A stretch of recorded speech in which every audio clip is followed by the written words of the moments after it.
story for the table of contents. A couple things I just want to talk about. It is on the website, copy on the website, but you get down to the part about store staffing, hiring phases, and the bullet point from there was the quality of the store managers, assistants, and experience. You heard both Ralph and Dave talk about that. It is so important. You've got to have the right people in your stores, managing these stores every day.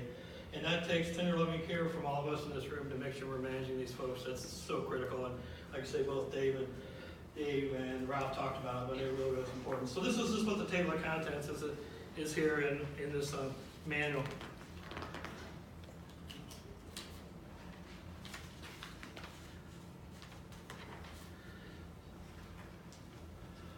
So that's just a copy of the manual. So I just put some real basic things in here for you to look at and think about once you get back to your store. Just some criteria for selecting sites. So I put down number one on my list, and I know you heard Dave talk about something a little different there. But I put down, I think one thing that's a very important consideration is, are your areas of need? Are you looking at locations that you're in the areas of some need? I understand, we got the areas that donations are hot to get that thought, but is an area where there's some need for your neighbors in need there. Second one is proximity to the Catholic parishes and partners. We can't see you. Oh, okay. So I said proximity to Catholic parishes and partnership buildings. One of the things we started working on in our last 3 or 4 stores is when we're looking at a site for potential putting a thrift store, we're going out and talk to the local parishes that are in that area and the pastors and say, do we have the reception, the help from you? And that's played a big part of it. Our last store we opened, we have 4 parishes within a couple, 3 miles, and they've taken us with open arms, so that's really helped that store take off really, really well. As Dave talked about, high customer visibility. Where's your competitors in the area? Are they close? Are they not close? Affordable, negotiable lease and/or purchase terms. And appealing storefronts. As you saw the one picture of one of the stores you'll see again was one of our stores, but is it appealing? Is it something that's going to grab our customers as they're driving by? I just put on, this one is just some specification of some building needs. And all I did with this one was really just put some thought starters in here, some things we've looked at in our stores that you should look at when you're considering your building. Just some real basic things, such as I call it a shopping list of amenities. One of the things on the bottom, fitting rooms. You've heard us talk about fitting rooms. Fitting rooms are really important. Especially we've talked about clothing business today. Gals need to try on clothing, so you really have to have nice, clean, well-lit fitting rooms for the folks to try on. And then one of the things I put down is drive-through donation. I know Diane does a great job. All her stores in Madison with drive-through covered ones, and it does make significant difference to people get out of the weather. So these are just some thought provokers, some starters. As you're starting to look at your stores. You see this sign again. So this is one you've seen now 3 times. So this is our new store, and we have a local sign company that we've done business with now for about 5 or 6 or 7 years. And we call them and basically we take them out to the store and say, here's where you want to go. Put something together for us. So they've done a really, really good job on doing our logo and making sure the building is attractive, and it's just one of our signs right there. And this is the other sign that I think Dave and both Ralph talked about. So one of the things my executive director, John Foppe, is very, very strong on, and you heard Dave talk about this, is really shouting the mission to our customers and neighbors that need to come in our stores. That's so critically important. So this is John really devised these. You'll see more as you look through our stores, but it really tells people what we do. We donate, shop, and volunteer. It talks about who we are and how we do it. So something we just want to continue to reinforce. Some of the things, something that you just talked about too, is they know who we are. So I think it's critically important. Now I'm just going to have just a few snapshots, and I just took some really, really random pictures. Some of these you're going to have already seen through day to day, but just some things on. We typically do just a centralized wrap stand, cash wrap, whatever the terminology you want to use. So it's kind of centrally located. You can tell we do case lines with jewelry, which we put some boutique in the front, but just somewhere that's centrally located, easy for our customers to find. Fitting rooms, A couple samples of fitting room. We buy this from a company out in Nebraska. It's about $800 per fitting room. It's an ADA fitting room on the left, and this is the regular fitting room. And typically we use about 2 to 5 in a store, just depending on the size store and the amount of clothing we put in there. But it does make a significant difference. Snapshot inside. Break rooms, something to consider when you're opening a new store, putting a new store together. Put a break room in your store. It's so critical important that our folks have a place to get off the sales floor, sit down, have a refrigerator, microwave, just a place to sit down. It's really, really important. So something just to put on your considering list when you're looking at new stores. The next one on this list is you're looking at new store opportunities and looking at buildings and square footage. Just making sure that you've got enough square footage, what I call the product drivers, you know, the clothing, accessories, handbags, you can read through all that. Just making sure you're allocating, the building's got enough space to do it justice and really drive the business that we've talked about so far today. A lot of the same things that Dave and Ralph both talked about. The last bullet point on there just talks about shouting the mission, and I think that is our key weapon. You know, in St. Louis, we have about 42 Goodwills in St. Louis, and so the name brand recognition is Goodwill. It's not St. Vincent de Paul. So we have to do it through our in-store. You know, when people drive by our stores and shop our stores, they see what our mission is. And I think that's really important. So I put that down as strictly as a key weapon. I've just put some rough numbers there, just on some square footages that have worked in St. Louis. And once again, these are just guidelines. As you're thinking about laying out your store, just taking at least square footage and saying, you know, is this right for me? Am I right? These numbers might be low or high for you. So just taking a look at them, you know, at least taking that consideration on that.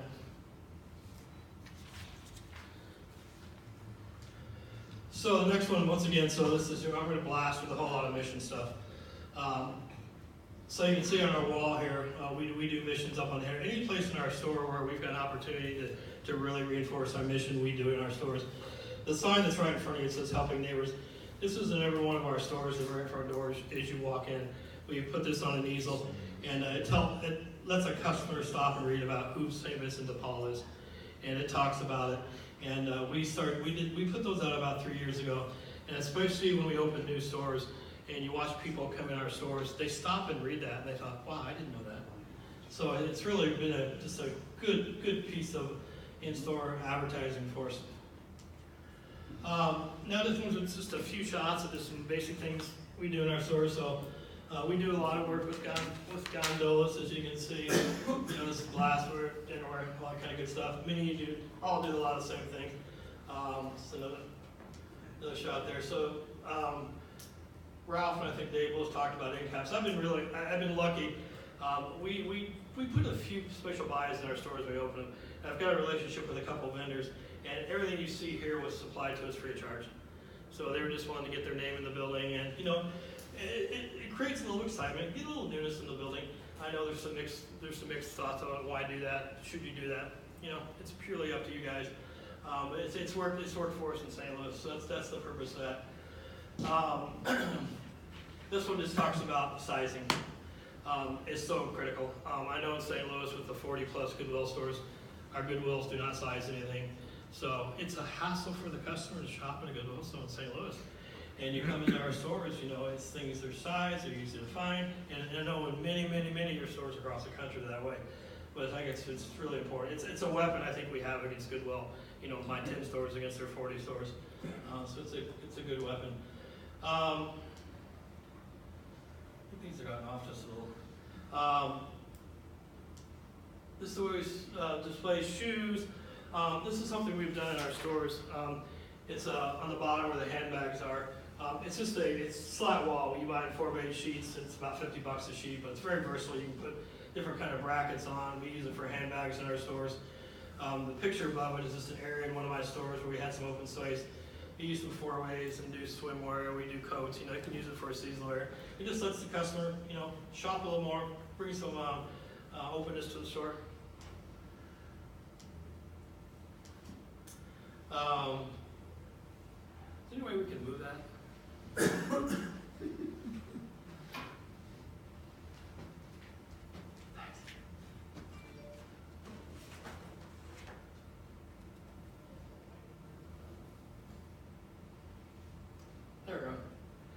So, I know you heard Dave talk a lot about furniture, but furniture.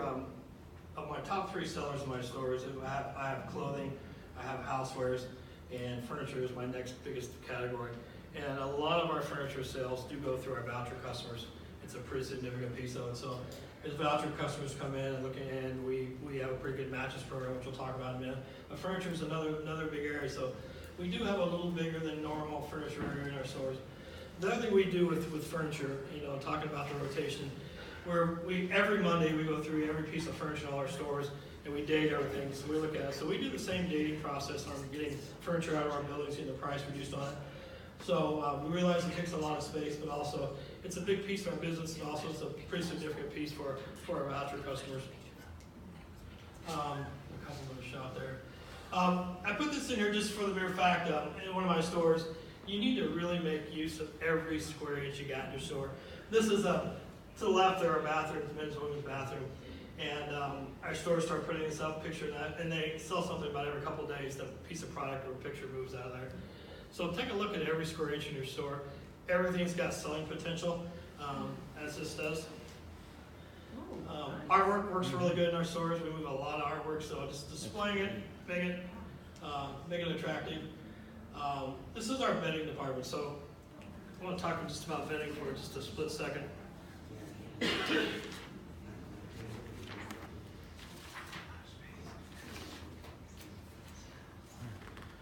So bedding is it has grown in St. Louis in our stores to about a $3 million plus year business. So it's kind of twofold. It's a big piece of our voucher business for our neighbors in need. And then, as someone said earlier, I think I want to say Chicago Mattress is who we buy from. They're out here today along with a couple other mattress vendors. So it's worth your while just to stop by and talk to them. But the quality of mattress that they make is a very good quality. You do not need to be embarrassed selling this product in your stores. It's a very, very good product. They are great vendors. They understand St. Vincent de Paul. They know who we are. They know what our mission is. So it even makes doing business even much, much, much better. But like I say, this is growing to be a $3 million plus business, and it's about a 42 gross margin. So it's not terrible. It's not terrible. So just a couple pictures of how we do it.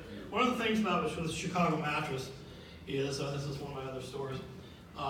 They do all the beds for us. They'll supply you beds free of charge. They do the bed footers. They did the sign. We have a full sheet sign to the left of that column there. It just talks about what every manufacturer mattress is. Chicago Mattress offers a 5-year, no questions asked warranty. So if someone brings it back in 5 years, there's no questions. Either full refund or exchange it. No issue. So it's been a growing business for us. So, and as someone mentioned, right, there's a mattress corner on every corner of St. Louis and every corner across the country. So it's a good business. You at least you consider your stores you have it. Capital investments. I put a lot of information in here about what it costs to get a store going and what it's cost us. So I've done 3 or 4 pages in here. I'm not going to go through all of your books. So just kind of what a new store would cost to put it together today. So selling floor fixtures, so H-racks and all the gondolas, roughly about $35,000. Equipment for the warehouse, so pallet jacks, dollies, all that good stuff. Material handling equipment, about $14,000. The outdoor signage you put in there, you saw a couple pictures of. It's about $16,000 to put that sign up. So it's a little expensive, but it's a great piece of advertising. So a capital investment to open a new store today, when you take everything into consideration, it's about $150,000 today, give or take a little. So. Is that financed usually? No. In our case, we're very well off, very blessed, Dawson's, and we've had funds to cover it. So, if you're going to open a store and you get that far and you work it up and you get a hold of us and you work through it, save the money question until the end. Honestly, there's lots of ways to handle that, and if we work with you. Just keep that out of your head. If you got everything else you're doing and we take you through the process, don't let that scare you at the moment, okay? Yeah, there's ways to do it. There's places to buy used fixtures. There's all kinds of places, but we just wanted to make sure in this manual that you had at least an idea to say, hey, if I want and I do a brand new store, I'm going to be somewhere in that neighborhood. How many square feet? And that was about a 20,000 square foot footprint. And, I mean, just look at that investment, $150,000 on a at least $1 million where you saw goodwill, and you can do at least that, because this footprint is bigger than a normal goodwill. Yeah. $150,000 investment is nothing in the grand scheme of things. Right. Nothing. Working with a couple of them now who are getting this far, honest to goodness, I mean, if you do a 20,000 foot building in the right location, done the way he's talking about, $1 million should be what you expect to get out of it. You can pay not only the capital, but the other 100,000, I'll probably show you here, in soft cost of opening, you can pay it back in a year or two, easily. So, just don't let that scare you, especially a lot of your, who you go back to, you don't have the money. $2 million, wouldn't it? What's that? I said, using Dave's formula, it would be $2 million. Should. It Should. could be. I'd be an ultra conservative with $1 million. But remember, when you go look at them, what we just said, done right, right footage, in the right place, like Brown talked about, everything right, you get them. So, sorry. All right. And then I've just broken down some other things. I'll let you kind of absorb that. If you have some questions out there. One of the things I put in there on the recycling piece, we've been able to find some used balers around St. Louis for about $10,000 used. So I just threw that number in there. So if you say, okay, well, how much is it going to cost? And the other thing too, I wrote in there too, don't go out and buy compactors. You can lease them from trash Yep. haulers. Very inexpensive. All the repairs on their nickel. So don't go out and buy one. So. I have a question Yes. about the expense. Uh-huh. Kmart, Sears are closing stores. Uh-huh. Truly too big, probably, for our Probably needs. so. But if you did go sort of like in a consortium with some other needs, maybe even a store for the administrative staff of your council or something like that, do you think that would be a good fit because you could perhaps Well- get all the fixtures turned over, those Yeah. you didn't need, you could sell? A couple things I would say. One of them, you'd have to look at the location. Yes, You gotta make sure the location is applicable. yes. Two is those buildings are 60,000 square foot buildings. Yes. Minimum, most of them. They are big buildings. But you could lease out. You could potentially could. You could become a Potentially landlord, could, that yeah. would help you with some of Yeah. your bottom line, right? For the sake of this, because we're recording this too, let's come back to that Okay. question. Okay, We'll come back and Sure. talk through that. Sure. So, once again, just to go to total there. So, I put some information just about what a typical staff looks like in our stores today. So, a manager, assistant manager, a third key, full-time, part-time. And so, our stores, at a minimum, every store staff is about 494 hours. So, as we're running ours today. And that's a store that's about $1 million sales store today, so kind of give you a comparison. So I just put through some of the process of setting up a new store, so getting the lease signed, as Brad talked about, looking for a marketing plan there, employment ads. We've been real successful at doing hiring fairs in our store, so we bring them right into the store where we're putting together, so they see what it looks like, and it's worked out pretty well for us. Getting the staff hired somewhere from 4 weeks, and then the bullet point talks about new associates working in the store. We've done, I shouldn't say I've done a really poor job. Our last store we opened, we made a concerted effort to take our associates for a full month and put them out in other stores working, and it paid a big difference, like night and day.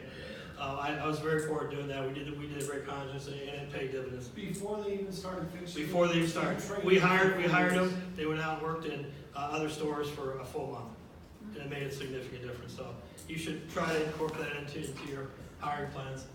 And then the stocking process takes about 4 weeks, and then the store is ready to roll. So just some things to think about if you haven't opened a new store: so building inspections, fire inspections, occupancy permits, tax waivers, all that kind of good stuff you don't think about. And so this is one of the pictures, the creep core of the store that Dave showed, about 5 or 6 pictures of. So just go through just a kind of a laundry list of things you should look at as far as getting it stuff down the inside of your store, the stocking process, the 4 weeks, and the grand opening process. And I'll spend a little time here talking about it. So one of the things we've done in our stores, our grand openings for the last, could you just reach that down just a little? I'm sorry. I just want to cut that off. I did want to cover a couple of those points. Yeah, please, just move it down.